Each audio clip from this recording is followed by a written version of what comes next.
디자이너다 시간입니다. 강사님, 오늘은 어떤 내용을 공부하나요? 포지셔닝에 대해 디자인적으로 어떻게 접근할 것인가를 배워볼 텐데요. 포지셔닝도 실습하면서 배우면 더 좋을 것 같아요. 먼저 포지셔닝의 개념에 대해 공부하고 그 다음에 실제로 종이 위에 제품들을 어떤 기준으로 나눌 것인지, 위치는 어디에 놓을지를 저와 함께 해보면 포지셔닝에 대해 보다 정확히 알 수 있을 겁니다. 네, 나는 디자이너다. 지금 시작합니다.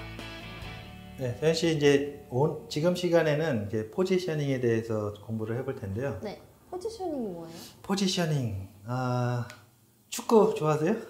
아니요. 축구에서 보면은 위치마다 네. 공격수가 있고 뭐 포워드가 있고 막 그러잖아요. 네. 각각의 위치를 포지션을 갖고 있잖아요. 네. 쉽게 얘기하면 그렇게 보시면 돼요. 축구에서도 이게 전략적으로 포지셔닝을 하거든요.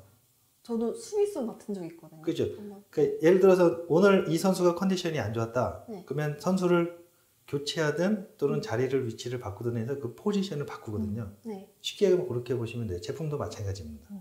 그래서 그런 전략이 필요한 건데 네.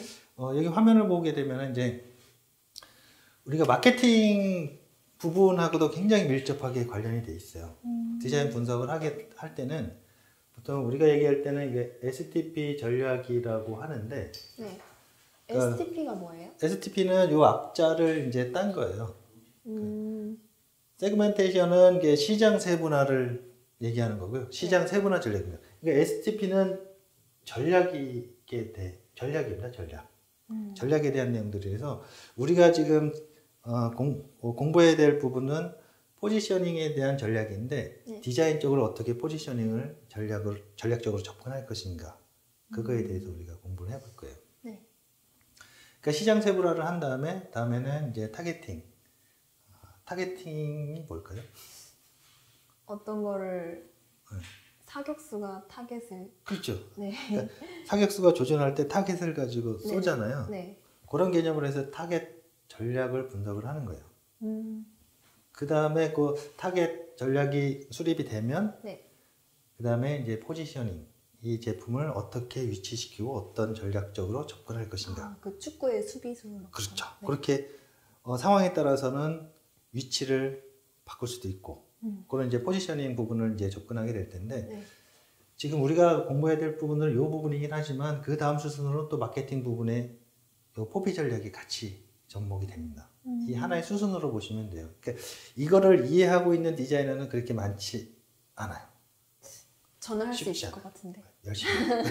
그러면 충분히 네. 이런 요 개념도만 이해해도 네. 굉장히 디자이너로서는 굉장히 큰 가치를 갖고 있는 거예요. 쉽지 않은 부분이에요. 굉장히 어려운 부분이에요. 그렇다면 지금 이제 포지셔닝에 대한 디자인적으로 어떻게 접근할 것인가? 네. 이런 포지셔닝 이미지를 만들 때는 네. 반대되는 개념을 접근을 해야 돼요. 그래야지 정확하게 이 제품이 어느 포지션에 위치해 있는지를 알 수가 있어요. 그렇다면 실습을 통하면 좀 더 명확하게 이해가 갈 텐데요. 네. 이 단어를 예를 들어서 제가 한번 질문을 한번 해볼게요. 네. 이쪽에는 이제 따뜻하고 차가운 색 계열로 설정을 하고, 예를 들어서 위쪽에 뭐라고 할까요? 이쪽에 이제 컬러적인 부분이 있으니까, 느낌적인 부분. 그렇죠. 그렇죠. 촉감으로도 부드러움. 가능해요. 네. 부드럽다, 거칠다. 반대되는 용어잖아요. 네. 그럼 예를 들어서 그렇게 설정을 해도 돼요. 그렇게 또 다른 게 또 뭐가 있을까요? 또 부드럽다. 그 다음에 보면은 심플하다, 복잡하다. 이렇게. 구성이. 그렇죠. 네. 그렇게 볼 수도 있고요. 이게 이 설정하는 거에 대해서는 네. 굉장히 뭐 여러 가지 단어들이 굉장히 많아요. 그러니까 형용사가 될 수도 있고 명사가 될 수도 있고, 그거는 상관이 없어요. 대신에 상반되는 개념으로 접근을 해야 돼요. 무조건. 그렇죠. 그래야지 이 범주 안에 다 들어가서 내가 이 제품이 정말 어느 포지션에 위치해 있는지를 명확하게 알 수가 있어요. 그럼 포지셔닝은 다 혼자 하는 거예요? 포지셔닝은 같이 해도 되죠. 이게 포지셔닝 맵 할 때는 이렇게 아까도 말씀드렸지만 P는 이게 포지셔닝은 전략으로 접근해야 되거든요. 네. 근데 이거를 이제 우리 디자인적으로는 이제 포지셔닝 이미지 맵으로 들어가게 되는데 네. 이미지 맵 만드는 거는 쉽게 해서 뭐 이런 뭐 칠판에다가 이렇게 뭐 크게 설정을 해놓고 이쪽에다 이제 기존에 리서치한 이미지들 있잖아요. 그런 네. 것들을 막 붙여봐요. 위치를 어디 위치하고 있는지. 네. 그렇게 되면 하나의 제품 군락이 형성이 될 것이고 네. 거기에 따라서 실제적으로 클라이언트가 의뢰한 제품은 뭐 이쪽에 속한다 또는 뭐 이쪽 안에 속한다 이런 내용들이 정확하게 나오거든요. 그에 따라서 전략을 다시 세워줘야 되죠. 그럼 여럿이서 이렇게 할수록 더 많은 전략이 나오겠네요. 또 다양한 뭐 방법들이 나오겠죠. 아까도 말했지만 뭐 컬러적인 분석이 들어갈 수도 있고 형태적인 부분들이 있고 재질적인 부분들은 뭐 진보된 것 또는 뭐 옛날 방식의 뭐 접근 실습을 하게 되면은 그만큼 좀 이해도가 빨라지거든요. 그러니까 너무 어려워하지 말고요.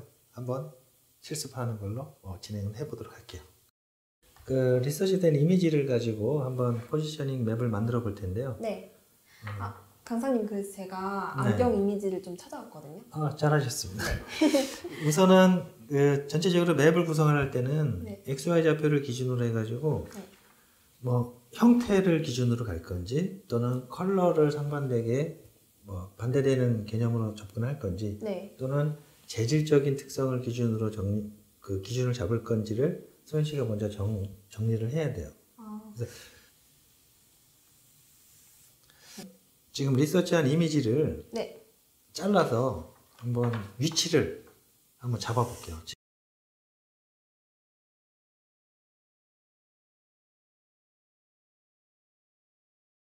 클라이언트한테 제시를 할 수가 있어요.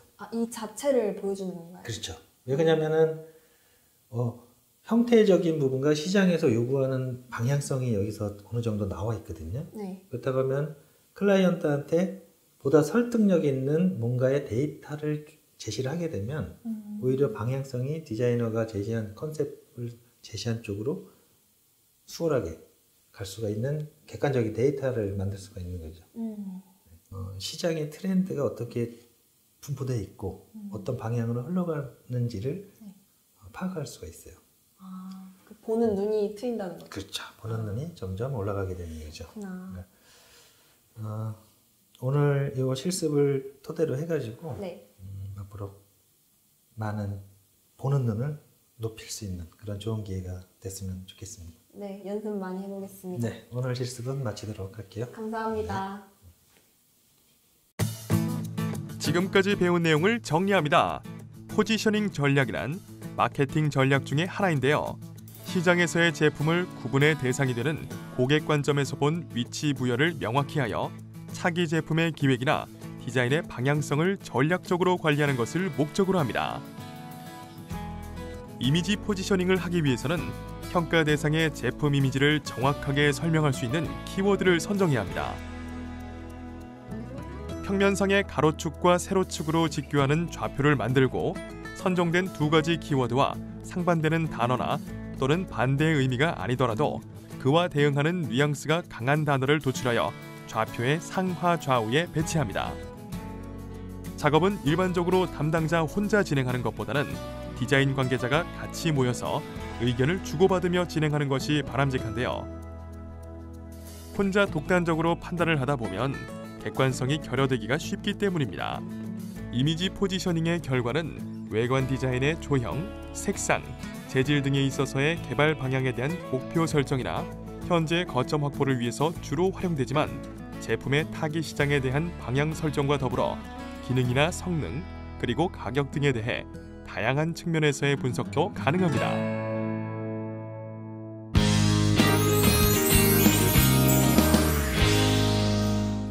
모르는 것이 없어질 때까지 반복하고 또 반복하는 불평제로 시간입니다.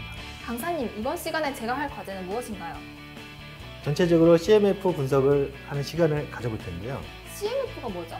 CMF란 색상, 소재, 후가공을 총체적으로 표현할 때 CMF라고 하는데요. 아무리 아이디어가 훌륭하고 조형 콘셉트가 뛰어나더라도 CMF 계획을 잘 수립하지 못하면 제품 디자인은 의미가 없게 됩니다. 네, 아무리 어려워도 부평이 없을 때까지 도전하는 부평대로 출발합니다.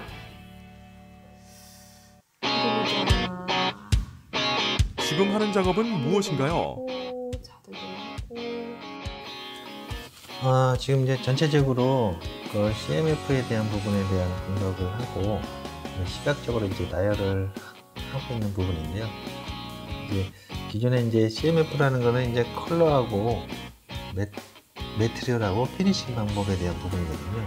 그러니까 제품 디자인할 때는 상당히 중요한 요소 중에 하나입니다.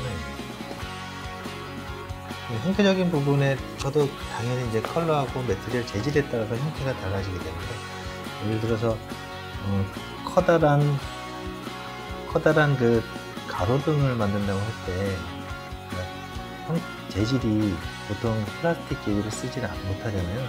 강도나 이런 것들을 굉장히 취약하기 때문에, 그래서 그럴 때는 서스 재질이나 여러 가지 주물 재질을 사용을 해서 제품을 만들게 되거든요. 그에 따라 형태의 제약이 좀 따르게 됩니다.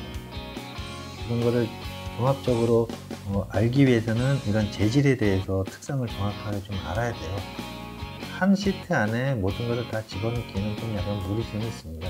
따라서 이제 각각의 컬러나 재질에 대한 포인트적인 요소들만 출연해서 그 부분을 하나의 시트로 만들어서 향후 개발 제품의 컨셉은 컬러는 이쪽 방향을 갈 거다. 그리고 형태는 이쪽 방향을 추구하고 있다. 재질적인 요소는 이런 재질을 반영하고자 한다는 게 이제 본 시트를 작업하는 취지라고 볼 수 있습니다. 소연 씨는 취지에 맞게 잘 작업하고 있나요? 이제 CMF는 세부적으로 들어가게 되면 굉장히 디테일하고 정확하게 들어가야 되는 부분이 있는데, 지금 이제 하이테크 기술을 접목을 하려고 하는 그런 부분이 있기 때문에 이 초합금 메탈이나 이런 차세대 섬유에 대한 그 가공 방법이나 이런 것들에 대해서 이제 숙지를 해야 되거든요. 지금은 이제 전반적인 컨셉적인 부분을 설정을 하는 거기 때문에 어느 정도 구성은 적절히 진행을 했다고 보여집니다. 하지만 전문성을 좀 갖기 위해서는 좀 더 세부적으로 컬러의 분석이나 재질에 대한 분석, 그다음 형태에 대한 분석을 좀 더 디테일하게 접근할 필요성은 있습니다. 이 정도면 됐겠지? 됐다. 네, 초보 디자이너가 컨셉을 잡은 것 치고는 적절하다고 보입니다. 네, 태연 씨 지금 CMF를 한번 분석을 해봤는데 네. 뭐가 문제인 것 같아요? 일단 용어들이 어렵고 그 구조들도 너무 복잡해서 네네. 이해가 잘 안 돼요. 예, 기본적으로 제품 디자이너가 되려면 이 CMF에 대한 내용들을 정확하게 숙지를 하고 있어야 돼요. 그러니까 컬러에 대한 컨셉, 재질에 대한 컨셉, 또 그 재질에 따라서 마감 처리에 대한 부분의 컨셉들이 정확하게 숙지를 하고 있어야지 네. 양산책에 들어갔을 때 그 내용들이 정확하게 반영을 할 수가 있어요. 네. 그러니까 아까 소연 씨가 작업을 했던 부분들을 보면은 네. 약간 이제 추상적인 부분들이 있는데, 그런 것들이 뭐 나쁘다고 할 수는 없지만, 어느 부분이 추상적이었나요? 그 예를 들어서 뭐 그 기능성, 고기능 섬유를 네. 접목한다고 네. 했을 때, 지금 이제 향후에 미래적으로는 충분히 가능하지만 현재로서 기술로는 네. 접목하기 어려운 부분들이 있거든요. 아, 그런 부분에 대해서는 기술적으로 해결을 네. 소연 씨가 해줄 수가 없겠죠? 그쵸. 네. 미래적인. 그렇죠. 그거는 향후 컨셉 디자인에 반영이 될 수는 있지만 네. 지금 현재 단계에서는 그런 부분들이 반영이 어렵기 때문에 네. 그런 재질적인 부분들에 대해서는 명확하게 현재 어떤 재질을 어떻게 접목을 해서 어떻게 표면 처리를 진행하겠다라는 네. 컨셉적인 부분을 비주얼라이징 하는 부분이거든요. 나올 수 있는 기술에 대한 부분도 지속적으로 신문이나 뭐 이런 매체들을 통해서 계속적으로 습득을 해야 돼요. 그래야지 뒤처지지 않는 디자이너가 될 수 있습니다. 아, 항상 많이 보고 많이 배우고. 배우고 네. 많이 실습하시고 네. 많이 분석하고 그런 자세를 항상 갖고 있어야 돼요. 네. 네. 그럼 오늘 작업도 좀 열심히 해줬고요. 네. 네, 수고 많았습니다. 수고하셨습니다. 네. 처음에 CMF 분석을 해볼 때 색깔, 재질, 후가공을 이렇게 너무 복합적이다 보니까 헷갈려서 강사님한테 물어봤는데 제가 너무 추상적으로 접근하고 있다는 걸 알았어요. 그래서 좀 기준이 필요할 것 같아요. 지금까지 배운 내용을 정리합니다. 색상, 소재, 후가공을 총체적으로 표현할 때 CMF라고 하는데요. 제품 디자인에서의 CMF는 다른 디자인 분야에 비해서 무척 다양할 뿐만 아니라 그 종류나 범위가 넓고 각종 관련 기술 개발이 활발하여 항상 트렌드나 경향에 대한 정보에 민감해야 합니다. 색상에 대한 계획은 기획 제품의 성격과 그 특징에 따라서 변경될 여지가 많습니다. 따라서 전반적인 주변 여건은 물론 제품의 크기나 형태 또는 이미지에 따라서도 콘셉트가 달라집니다. 소재의 적용은 제품 외관에서 나타나는 시각적, 촉각적 요소뿐만 아니라 제품의 신미성과 신뢰성에 깊게 관여되어 있는 것입니다. 후가공은 제품의 외관을 결정짓는 무척 중요한 마무리 단계로 후가공 처리를 잘 하지 못하면 품위, 품질을 저하시키므로 주의해야 합니다.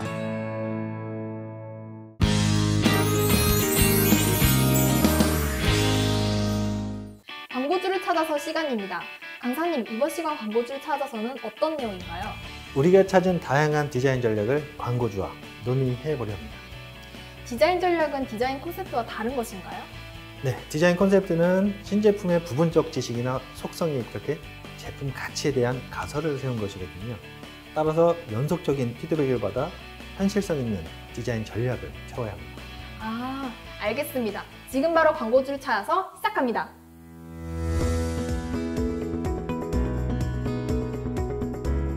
오늘 어쩐 일로 오셨나요? 네. 시제품에 적용될 CMF 관련해서 광고주하고 논의를 하러 가는 중입니다. 제가 좋아하는 색깔이 과연 광고주분도 좋아하실지 궁금합니다. 네, 안녕하십니까. 안녕하세요. 대표님, 오늘은 그 디자인 전략에 관해서 저희가 설명을 드리도록 할 텐데, 우선 디자인 전략을 말씀드릴 때 아마 대표님 회사의 중장단기 사업 추진 전략하고도 아마 밀접하게 관련이 있을 겁니다. 그래서 저희가 대표님 회사의 그 사업적인 부분하고 디자인적인 부분하고 같이 연결해서 아마 설명을 좀 드려야 될 것 같아요. 그래서 대표님 생각하시는 사업 추진 전략이 따로 있을 테지만 저희가 분석한 내용들, 디자인 콘셉트는 신제품에 대한 부분적인 지식이나 속성에 입각한 제품 가치에 대한 가설이므로 수정을 가해서 신뢰성을 높일 필요가 있습니다. 유동적이고 모호한 선택 사항들에 대해서 연속적인 피드백을 통한 평가를 통하여 확실하고 현실성 있는 디자인 콘셉트를 재검토해 나가야 하는데요. 디자인 콘셉트 수립 유형 중에서 프로젝트의 성격에 적합한 유형을 선정해서 진행합니다. 그 중장단기 사업에 대한 내용들은 지금 전혀 계획이 없으세요. 그런 부분들이 전략적으로 설정이 돼야 되는 부분이 있거든요. 그러니까 초기에 제품 디자인을 이제 도입을 하셨을 때 어떤 아이덴티티라든 부분과 제품을 어떻게 구성을 할 건지 이런 부분도 총체적으로 설정이 돼야 됩니다. 그리고 제품이 개발이 됐을 때 제품이 얼마만큼 또 수명 주기, 제품 PLM, 프로젝트 라이프 사이클 매니지먼트 이런 부분까지도 어느 정도 계획에 전략 부분에 들어가 있어야 되거든요. 제품의 수명 주기는 어떤 특정 제품이 시장에 발매된 시점부터 그 이후 판매 중지가 될 때까지를 일반적으로 도입기, 성장기, 성숙기, 쇠퇴기의 단계를 거치는데요. 각 주기의 상황에 따라서 디자인 전략 수립 유형을 선택해 적용할 수 있습니다. 결국엔 지금은 어느 정도 성장기 전략을 구사를 해야 되는데 아직까지 이제 도입기 정도도 안 돼 있거든요. 그렇다면 이제 디자인적으로 뭔가 전략적인 부분에서 좀 더 미스가 있지 않나라는 이제 판단을 좀 해보고 있습니다. 그래서 이 후기 모델에 대해서는 좀 더 소비자 분석이라든가 선호도 분석 이런 것들을 통해서 반영을 해야 되겠죠. 우리가 지금 이제 디자인 전략에 대해서 얘기를 하는 부분이거든요. 제품 수명 주기가 성장기에 들어서게 될 경우에는 시장 조사뿐만 아니라 신기술 개발이 자주 이루어지게 됨으로써 도입기에 불확실했던 니즈가 시장으로부터 확인되거나 평가 완료된 기술이 축적되게 되는데요. 이 시기의 기업은 파악이나 평가에 시간이 걸리는 니즈보다도 비교적 단시간에 파악이나 평가가 가능한 시즈를 정량적 물리적 제품 속성으로 하여 제품 개발을 수행하는 경우가 많습니다. 그래서 디자인 콘셉트는 유형 중에서 제품의 정량적, 물리적 속성을 새로운 제품의 가치로서 디자인 콘셉트를 수립하는 시즈 주도형 디자인 콘셉트 수립을 적용하게 됩니다. 그런 부분들 같이 저희랑 고민해 보시면 좀 더 좀 시너지 나는 그런 경영 전략이 나올 수도 있습니다. 네. 그럼 오늘 여러 가지 얘기를 나눠봤는데요. 다음 기회에 좀 더 세부적으로 디테일한 전략을 가지고 한번 논의를 추가적으로 하도록 하겠습니다. 네, 오늘 고생 많으셨습니다. 감사합니다. 네. 소연 씨, 오늘 클라이언트하고 디자인 전략에 대해서 간단하게 얘기를 해봤는데, 그 일반적으로 생각할 때 디자인 전략이라고 하면 단순하게 그 디자인적인 표현에 대한 전략이라고 생각할 수 있잖아요. 네. 근데 그 범위를 넘어서는 마케팅 전략까지도 다 포함이 되는 걸 좀 이해를 했죠. 네, 저도 디자인 하면은 그냥 이렇게 사물을 만들어낸다, 뭐 이렇게 그린다 이런 개념밖에 잘 몰랐는데 그 거시적인 부분부터 뭐 미시적인 부분까지 세밀하게 다 그렇죠. 전략적으로 해야 된다는 거에서 크게 네. 느꼈어요. 이게 디자인 전략이라는 부분이 굉장히 어렵습니다. 그래서 어려운 부분이라는 것은 이 제품에 대해서 정확하게 알고 있어야지 뭔가 전략을 짤 수 있다라는 말이 되거든요. 네. 그러니까 어느 정도의 분석이라는 것들은 백그라운드의 밑바탕이 돼야 되고, 그 밑바탕을 위해서 어떤 전략적인 부분을 도출해내는 그런 부분이라고 보면 돼요. 디자인 전략이라고 해서 단순히 디자인 전략 쪽에만 포커싱을 하지 말고 좀 네. 넓게, 생각을 좀 넓게 열어두면 좀 더 전략을 구사하는데 수월하지 않을까, 그렇게 생각하고 있습니다. 네, 앞으로 제품 분석할 때는 분석적으로 해볼게요. 자, 이제 시청자 여러분들 이제 디자인 전략에 대해서 간단하게 보셨는데, 전략을 구사한다라는 것은 굉장히 어렵습니다. 저도 많이 공부해야 되는 부분이고요. 그러니까 지금 간단하게 뭐 디자인 전략에 대해서만 한 게 아니라 마케팅에 대한 부분까지도 같이 접목을 시켰는데, 결국에는 그 부분까지도 우리가 총체적으로 더 알아야 되는 부분입니다. 그러니까 서연 씨도 마찬가지로 네. 단순히 디자인 전략뿐만 아니라 여러 가지 제품 개발을 할 때 모든 전략들이 디자인 전략과 같이 결부된다라고 생각하고, 네. 다른 분야의 전략들도 같이 접목시켜서 한번 디자인 전략에 대한 부분을 승화시킬 수 있는 그런 지식을 좀 많이 쌓길 바랍니다. 아, 알겠습니다. 네, 오늘 고생 많으셨습니다. 수고하셨습니다. 지금까지 배운 내용을 정리합니다. 디자인 콘셉트는 신제품에 대한 부분적인 지식이나 속성에 입각한 제품 가치에 대한 가설입니다. 따라서 연속적인 피드백으로 현실성 있는 디자인 콘셉트를 재검토해 나가야 합니다. 제품은 시장에 발매된 시점부터 그 이후 판매 중지가 될 때까지의 수명 주기를 가집니다. 각 주기의 상황에 따라서 디자인 전략 수립 유형을 선택해 적용해야 합니다. 신제품 도입기에는 선행 개발형 디자인 콘셉트 수립을, 성장기에 들어서게 될 경우에는 주로 시즈 주도형 디자인 콘셉트 수립을 적용하게 됩니다. 성숙기에 들어서면 니즈 주도형 디자인 콘셉트 수립을 적용하며 쇠퇴기에는 지속 개발형 디자인 콘셉트 수립을 적용하게 됩니다.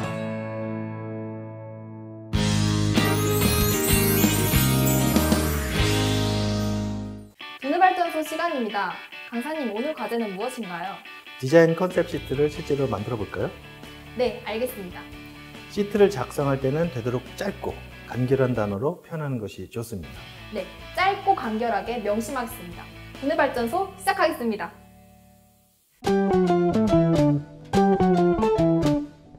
스마트폰에 다양한 사진을 찾고 있는 소연 씨. 두뇌발전소 과제를 받아야 하는데 강사님은 어디 계실까요? 여보세요? 소연 씨? 네, 강사님. 디자인 컨셉 시트 작성 잘 돼가고 있어요? 아, 네, 잘 진행되고 있어요. 쉽지는 않을 거예요. 네. 그러니까 제가 지금 밖에서 좀 급한 일 처리 때문에 네. 신재우 수석연구원한테 모르는 거 있으면 네. 바로바로 전화해서 물어보고 진행하세요. 아, 알겠습니다. 네, 그럼 부탁드릴게요. 감사합니다. 이번 두뇌발전소 과제입니다. 디자인 콘셉트 시트 작성하기. 자, 조사한 자료를 보며 시트의 각 항목을 작성하는 것입니다. 디자인, 개발.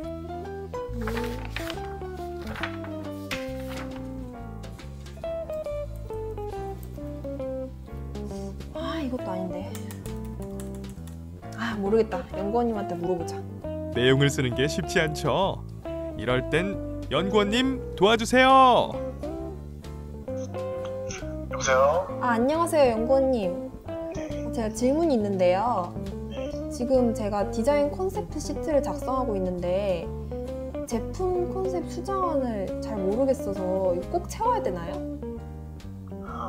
디자인 콘셉트 시트는 각각의 디자이너들이 목표를 명확하게 한 것인데요. 네, 뒤로 치워넣어서는 안 되고요. 네. 애매하거나 불확실한 것도 개인적, 주관적인 의견을 표하는 것이 좋아요. 아, 그럼 잘 모르는 부분은 빼놓을게요. 네. 네, 감사합니다.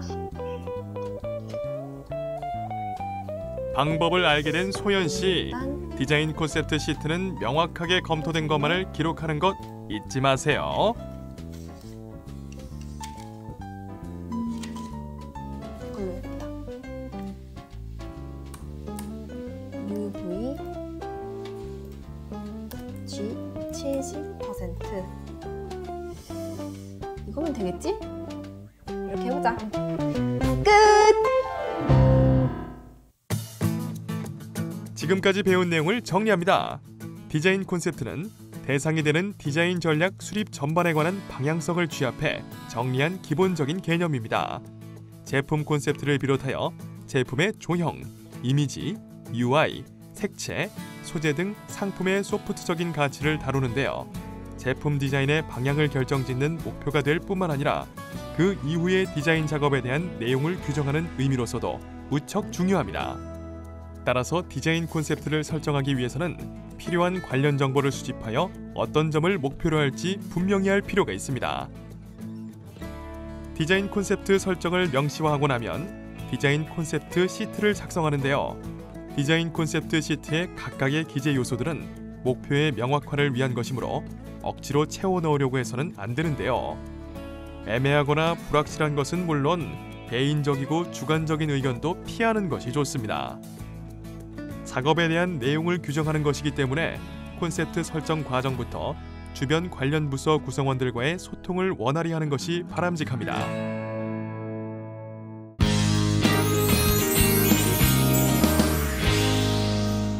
실수를 통해 제대로 배우는 시간, 실수가 뭐길래입니다. 오늘은 또 어떤 실수들이 나왔을지 화면으로 함께 보시죠. 잠깐 여기서 좀 잘라야 될 것 같습니다. 이거 어떻게 해야 되지? 잘 자르고 있는데 무엇이 문제일까요? 이게 하나하나 자르는데 시간이 오래 걸려서. 그러니까 아니 이거 너무 이미지 어려워. 포지셔닝은 이미지가 담긴 틀의 모양은 중요하지 않아요. 위치. 왜냐면 이게 이미지를 잘 구분할 수 있으면 됩니다. 잊지 마세요.